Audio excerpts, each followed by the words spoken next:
Si tu m'as donné ta vie, je te donne la mienne. Dans le froid de la nuit, mon cœur t'appartient.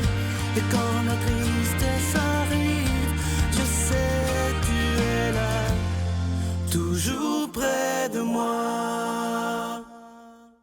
Bon mardi, bienvenue à votre émission de la Victoire de l'amour. J'espère que vous allez bien aujourd'hui, qu'on se prépare à vivre une superbe journée. Et comme on le fait tous les mardis, on rejoint notre amie pour un vent de fraîcheur, Brigitte Bédard.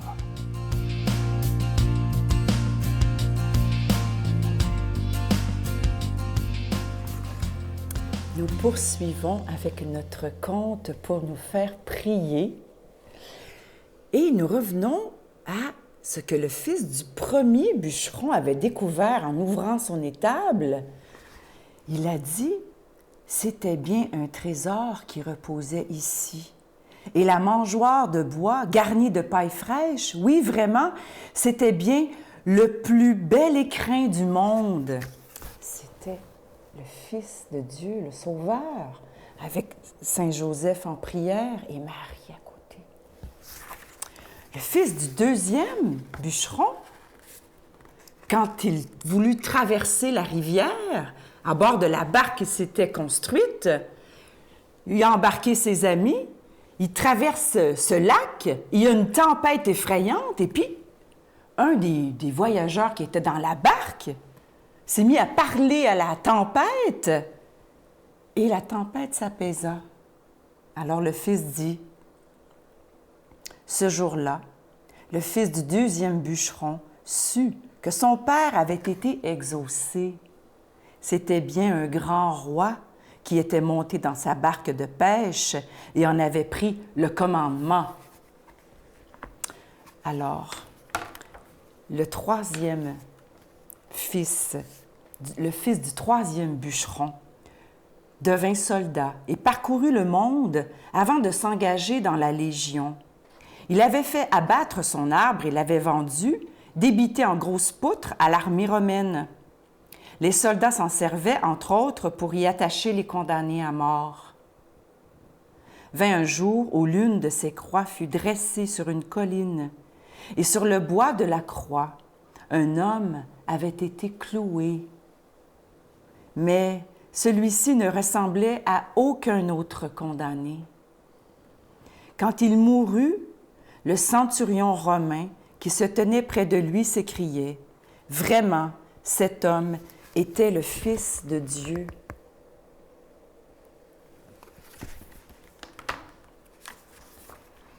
Longtemps après, le fils du troisième bûcheron comprit que son père avait été exaucé. Son arbre était devenu le plus bel arbre du monde. Par toute la terre, on l'appelle désormais l'arbre de la croix. Et à l'ombre de ses bras étendus, tous les hommes, depuis maintenant plus de 2000 ans, peuvent venir s'abriter pour y trouver l'amour, le pardon et la paix.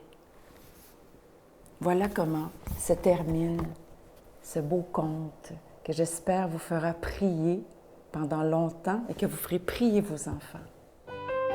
Notre Père qui es aux cieux, que ton nom soit sanctifié, que ton règne vienne, que ta volonté soit faite sur la terre comme au ciel. Donne-nous aujourd'hui notre pain de ce jour. Pardonne-nous nos offenses comme nous pardonnons à ceux qui nous ont offensés. Ne nous laisse pas entrer en tentation, mais délivre-nous du mal, car c'est à toi qu'appartient le règne, la puissance et la gloire pour les siècles des siècles. Amen. Je continuerai à croire, même si tout le monde perd espoir. Je continuerai à aimer, même si les autres parlent de haine. Je continuerai à construire, même si les autres détruisent. Je continuerai à parler de paix, même au milieu d'une guerre. Je dessinerai des sourires sur des visages en larmes et je tendrai les bras à ceux qui se sentent épuisés. Oui, je continuerai à croire. Je vous parle de ce magnifique cadeau du mois pour le mois de mai, le mois de Marie. Il s'agit d'une exclusivité de la Victoire de l'amour. Il s'agit du pendentif de la rose mystique orné d'une croix avec zircon, incluant la chaîne. Je vous rappelle que ce pendentif, il est déjà béni. C'est avec un don de 25 $. Et je vous le dis, c'est fait sur mesure pour la victoire de l'amour. Et il y a des gens parfois qui disent, mais pourquoi ils demandent de l'argent d'une émission religieuse? Si vous saviez comment j'aimerais mieux ne jamais parler d'argent, mais on n'a pas le choix parce qu'on doit payer pour être à la télévision. Ce n'est pas gratuit. On doit payer pour le temps d'antenne, on doit payer pour la production.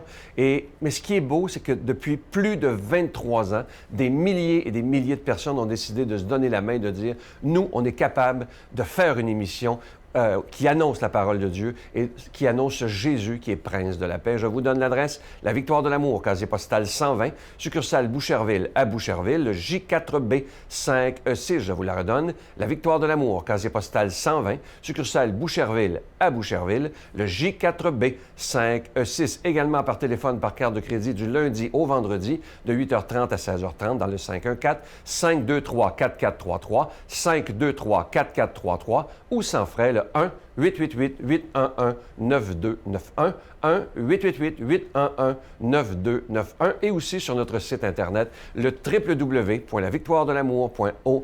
Alors, je vous rappelle ce magnifique cadeau du mois, le pendentif de la rose mystique orné d'une croix avec zircon. Et cette fois-ci, vous allez être très content, la chaîne est incluse et le pendentif, il est déjà béni. Merci de tout cœur de donner des mains à la Providence.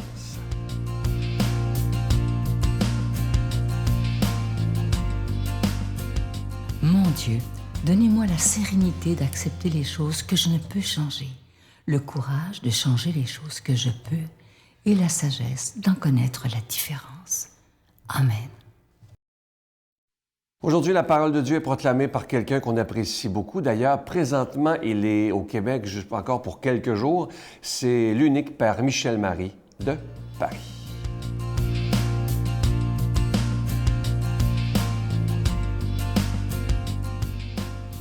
Paris au printemps et mon cœur dans la joie parce que je suis avec vous. Évangile de Jésus-Christ selon saint Marc. En ce temps-là, Jésus traversait la Galilée avec ses disciples et il ne voulait pas qu'on le sache, car il enseignait ses disciples en leur disant « Le Fils de l'homme est livré aux mains des hommes. Ils le tueront et 3 jours après sa mort, il ressuscitera. » Mais les disciples ne comprenaient pas ces paroles et ils avaient peur de l'interroger. Ils arrivèrent à Capharnaüm et une fois à la maison, Jésus leur demanda « De quoi discutiez-vous en chemin ?» Ils se taisaient, car en chemin, ils avaient discuté entre eux pour savoir qui était le plus grand. S'étant assis, Jésus appela les 12 et leur dit « Si quelqu'un veut être le premier, qu'il soit le dernier de tous et le serviteur de tous. » Prenant alors un enfant, il le plaça au milieu d'eux, l'embrassa et leur dit « Quiconque accueille en mon nom un enfant comme celui-ci, c'est moi qui l'accueille. Et celui qui m'accueille, ce n'est pas moi qui l'accueille, mais celui qui m'a envoyé. » Chers amis, aujourd'hui nous rejoignons le Christ alors qu'il a encore, si je puis m'exprimer ainsi, le vent en poupe. Certes, il y a des oppositions qui sans cesse se dressent autour de lui, mais cela ne l'arrête pas. Les miracles affluent, et son enseignement est suivi par une foule de plus en plus importante qui a décidé de mettre ses pas dans les siens. Cependant, Jésus se méfie et il ne veut pas pour l'heure que l'on sache qu'il est en Galilée. Soyons bien clairs, ce n'est pas par peur qu'il voyage en secret, mais pour ne pas mettre obstacle au plan divin qu'il se doit d'accomplir scrupuleusement. Il a encore bien des choses à faire et à dire avant de monter sur le bois de la croix. Son destin est inéluctable et il le connaît par cœur. Et voici qu'il le décrit maintenant de manière extrêmement précise à ses amis apôtres. « Écoutez-moi bien, leur dit-il, je vais être arrêté, ma création va m'outrager, je vais mourir sous les coups d'assassins, convaincu de faire la volonté de mon Père. Mais surtout, ne vous laissez pas impressionner par les outrages que je vais subir et par ma mort. Car je vais revenir à la vie, autrement dit, je vais ressusciter. » Évidemment, ce discours laisse perplexes les apôtres qui attendent depuis toujours une victoire temporelle de la part de leur Messie, notamment l'éviction des envahisseurs romains de la terre d'Israël et la restauration du royaume. Ah, ils n'ont pas encore compris que la mission du Christ est plus haute. Toutefois, en entendant les mots de leur Sauveur, ils sont impressionnés et tremble quelque peu. Mais là, nous allons voir que l'âme humaine peut être par moments décevante, et c'est peu dire. Alors que Jésus vient d'annoncer les souffrances qui l'attendent, de leur côté, les apôtres se demandent qui est le plus grand parmi eux. Les voilà pris, nos chers apôtres, en flagrant délit de vanité, d'ambition idiote et, disons-le, de dureté de cœur, car ils ne se préoccupent pas du sort du Christ, mais de leur place dans le monde à venir. Pauvre humanité, c'est fou ce que ces apôtres nous ressemblent. Aussi Jésus les reprend, comme toujours, avec une certaine douceur et donc avec beaucoup d'efficacité. Il leur dit et il nous dit, car cette parole est pour vous et pour moi, que le plus grand parmi les hommes est celui qui se considère le plus petit, le dernier de tous, qui se met au service de ses frères. Et pour que les apôtres le comprennent une bonne fois pour toutes, Jésus ajoute un geste à ces paroles de feu, un geste qui a des chances de se graver dans l'imaginaire des siens et dans le nôtre. C'est ce qu'il cherche. Il y a là un enfant qui joue à je ne sais quoi, en bord de route. Jésus lui fait signe de venir, et voilà qu'à présent, il l'embrasse pour montrer à ses apôtres l'amour qu'il porte à ce petit homme qui, aux yeux des grands, n'a que peu de valeur. Qu'est-ce qu'un enfant dans l'Orient ancien? Pas grand-chose. Vous considérez de loin, dit le Christ, l'enfant qui vient au monde. Moi, je le considère de près. D'ailleurs, voyez comme je le regarde dans les yeux. Et maintenant, ne perdez rien de ce que je fais. Regardez, je le prends contre moi pour vous montrer que je l'estime. Et vous savez pourquoi? Parce que son âme est droite, parce que son âme est pure. Je lui ai demandé de venir près de moi, il n'a pas hésité, il n'a pas fait d'histoire. Vous, apôtres de mon cœur, chassez de vos esprits l'esprit du monde, qui encense uniquement ce qui est grand à ses yeux, mais qui au fond ne l'est pas au mien. Estimez le plus petit, le plus humble, le plus modeste. Aux yeux du monde, la vie de ce petit enfant n'a peut-être pas grande valeur. Il ne travaille pas, il ne rapporte rien à la société. Et pourtant, je vous demande de le considérer comme un reflet de ma propre personne. Accueillez-le avec amour et respect.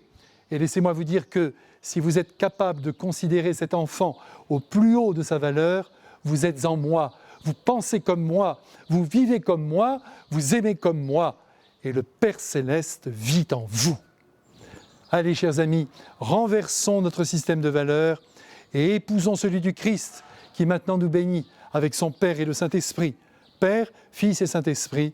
Amen. Je vous salue Marie, pleine de grâce. Le Seigneur est avec vous. Vous êtes bénie entre toutes les femmes, et Jésus, le fruit de vos entrailles, est béni. Sainte Marie, Mère de Dieu, priez pour nous pauvres pécheurs, maintenant et à l'heure de notre mort. Amen. Je vous invite à ne pas manquer une conférence qui a lieu aujourd'hui même, ce soir, à la paroisse Saint-Nazaire. C'est au 111 avenue Bélanger et c'est à la salle. C'est avec le Père Michel-Marie de Paris. Vous savez qu'il est ici parce qu'on avait la retraite il y a quelques jours. Et je vous dis, faites-vous ce beau cadeau d'assister à cette conférence sur la Vierge Marie à 19h. Et à 20h, il y aura la célébration eucharistique. C'est tout à fait gratuit. Vous pourrez donner une contribution volontaire si vous le voulez pendant la messe. Alors, je vous rappelle, ce soir, paroisse Saint-Nazaire, 111 avenue Bélanger, et c'est à la salle avec le Père Michel-Marie de Paris. Faites-vous ce cadeau-là, je vous le dis, il est demandé partout et on était très, très chanceux de l'avoir au Québec. Moi, je dois vous dire que c'est une immense joie d'avoir ce privilège de connaître cet homme hors du commun, un homme de Dieu, un vrai. Je vous souhaite une belle journée. À demain. Bye. Je peux le faire dans ma famille, je peux le faire quand je pose un geste de bénévolat, quand je pense à mon prochain. J'oserais dire, on dirait qu'aujourd'hui, les gens ont de la difficulté peut-être à nommer ça, mais je pense qu'ils sont capables vraiment de le vivre intérieurement. Ils sont capables de leur sentir, ces intuitions-là, même s'ils ne nomment pas des choses gros comme le bras, là, s'ils ne nomment pas Dieu. Il y a quelque chose en dedans d'eux autres qui leur fait pratiquer cet amour des autres et de Dieu autrement.